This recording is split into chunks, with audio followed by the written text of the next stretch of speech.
Hey friends, welcome back to She's At It Again. My name's Tanya and I'm about to make some dinner. I was going to make it earlier and I had a friend stop by. Actually, it wasn't a friend, it was my cousin. I love her. She's more than a friend.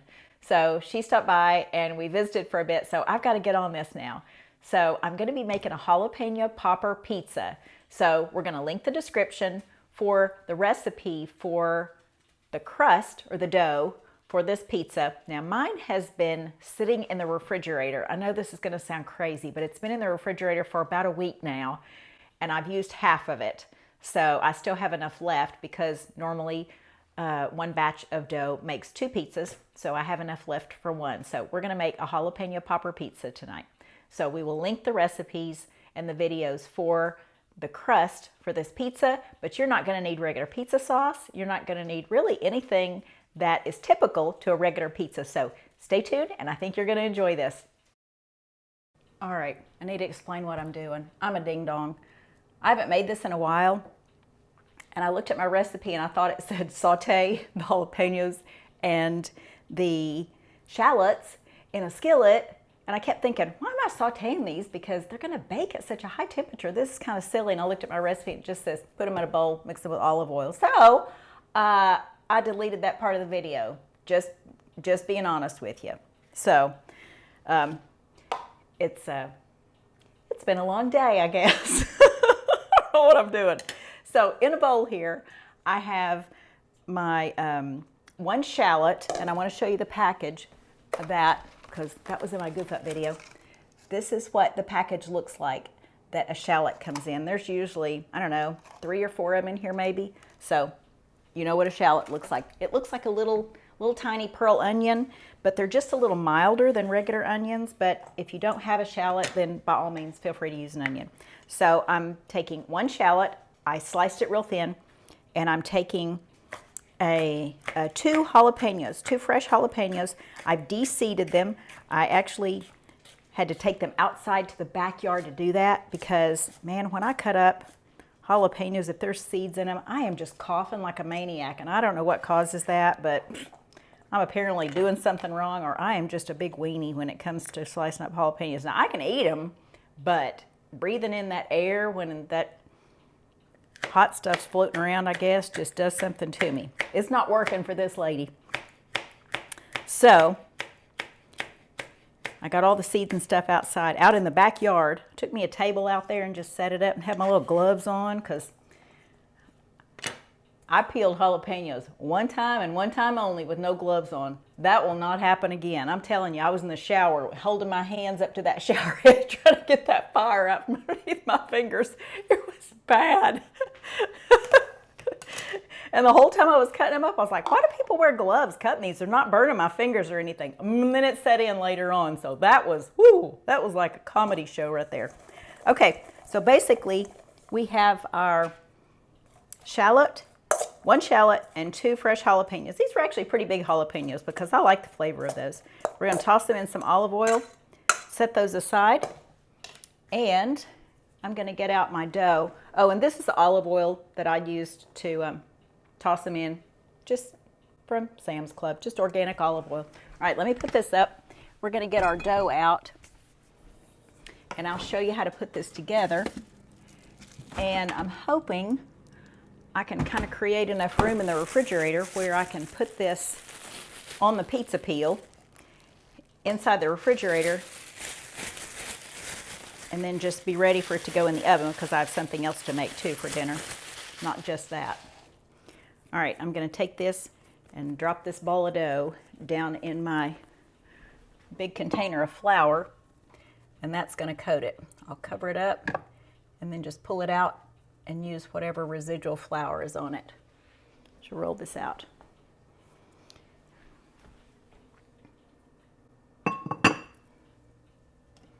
So like I said earlier, we will have the link to the video for the pizza dough in the description.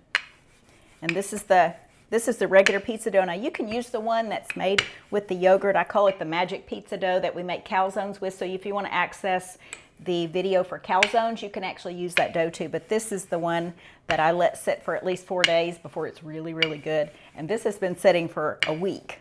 So if it's really, really good at 4 days, then it should be really, really good at a week. So we're going to roll our dough out.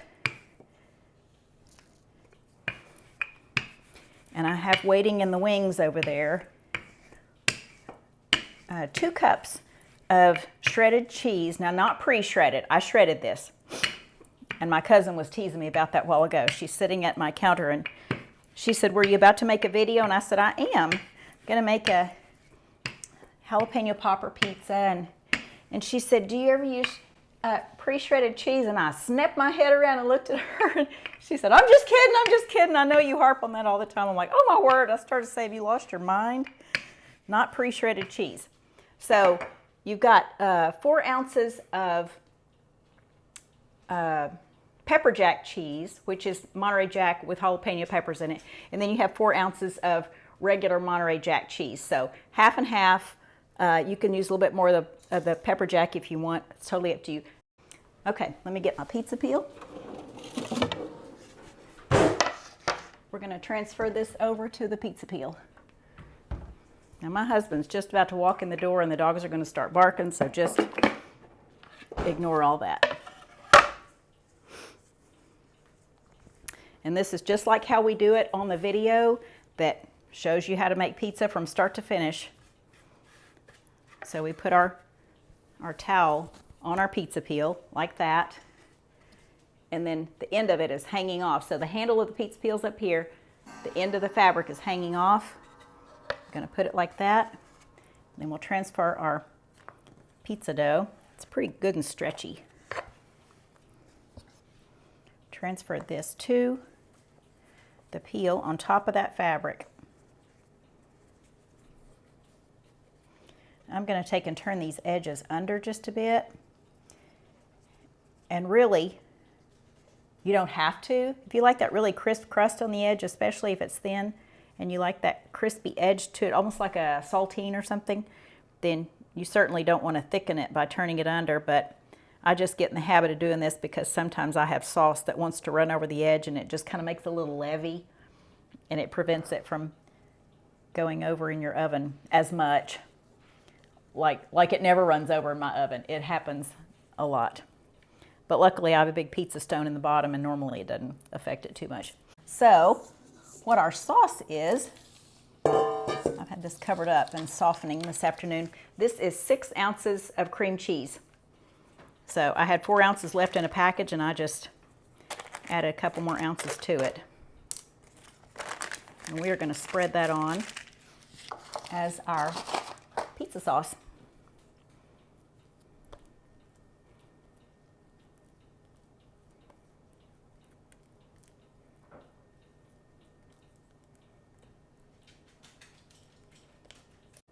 Okay, I'm going to let the doggies out in the sunroom. Hang on.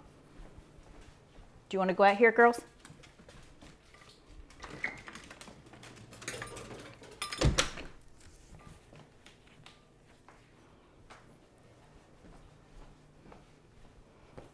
All right. And if you only have 4 ounces of cream cheese, like half a package of cream cheese, by all means, just use that. But normally, I apparently use 6 ounces because that's what I have written down. And make sure it's softened or you're going to have a time getting this spread out on your dough.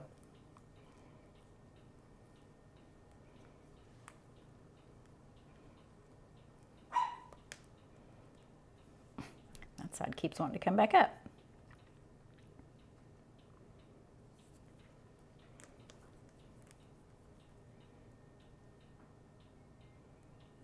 Almost like putting frosting on. All right, so once you get this all the way to the edge, almost to the edge, not all the way to the edge, but almost to the edge.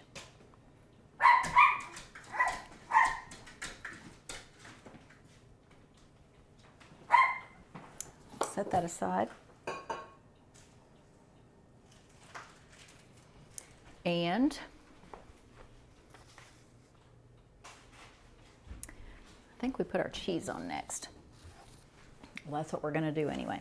Now you can put chicken on this. I don't think beef would be very good on this, but I would say any kind of cooked chicken, like roasted chicken or just whatever chicken you have. You don't want something really super dry, but leftover chicken, put on this.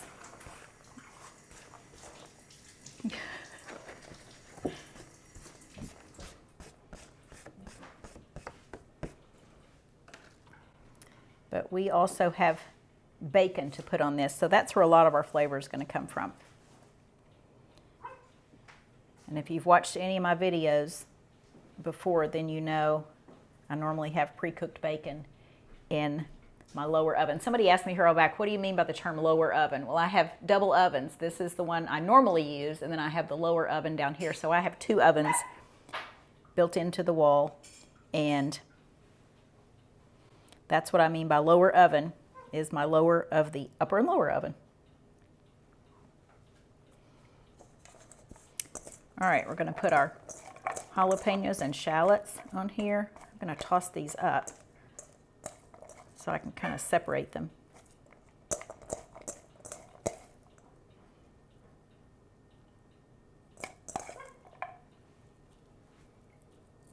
You can hear the doggies outside having a fit. Their daddy just came in and he didn't open the door for them to come in and bark a lot, so they're not happy about it.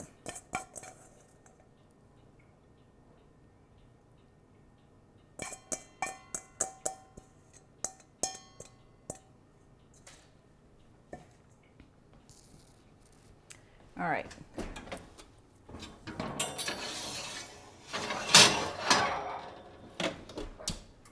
Here is my pan of pre-cooked bacon that I always have in the oven. Well, I say always. I don't. Sometimes I run low, but it kind of makes me panic when I run low. Now, it is totally up to you how much of this you want to put on there. If you have chicken on it, you probably won't want to put as much bacon. I'm not putting chicken on mine because I don't have any chicken in the fridge right now. I have a pork roast in there that's shredded up, and I don't want to put that on there. So we're just going to have bacon on this. But this tastes, if you've ever had jalapeno poppers, when you take the first bite of this, you're going to go, whoa, that really does taste like a jalapeno popper. All that cream cheese and then the fresh jalapenos and the bacon, of course. But it looks like I may put about 2 slices on this. Now tear this up in as big or as small a chunks as you want. Now you can actually get pre-cooked bacon in a package. It is not very cost effective that way, but it is, out of convenience sake, you could use that. But I think it's the Hormel brand that has the no nitrates or nitrites in it, and it comes just in a little package, and you could probably just sprinkle that on top here. Now there will be one of those desiccant packages in it, so don't cook that. That's to keep the oxygen out of the package and keep the bacon fresh.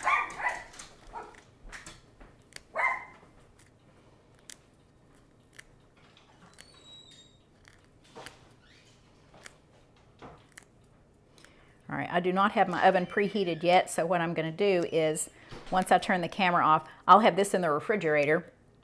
So if you needed to, if you say you're having dinner guests or something and you want to make up several of these, you can make them up, put them on pizza peels or pans or something where you can transfer them off in your oven like we've shown on the video before, which is kind of a little trick in itself. I think it's a neat trick, but you know, I came up with it myself, so maybe I just think I'm a genius. But you can make these up and put it in the refrigerator. It's not going to hurt the pizza at all. They're not going to get watery because there's nothing watery about this. It's not going to adversely affect it at all. And then,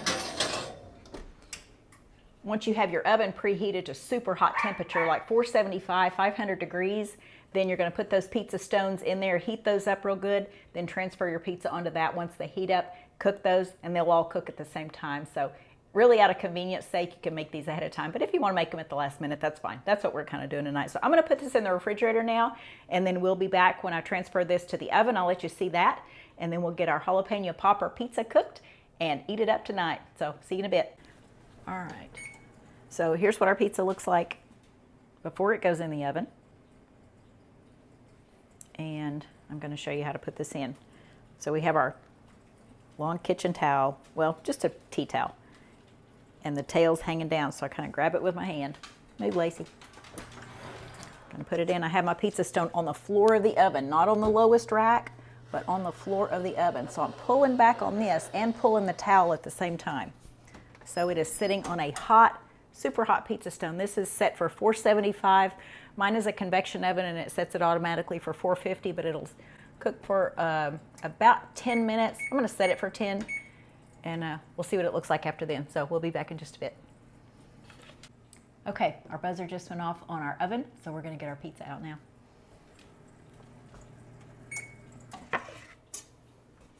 I usually grab my pizza peel and some tongs to pull it out with. Yeah, I guess you can see this.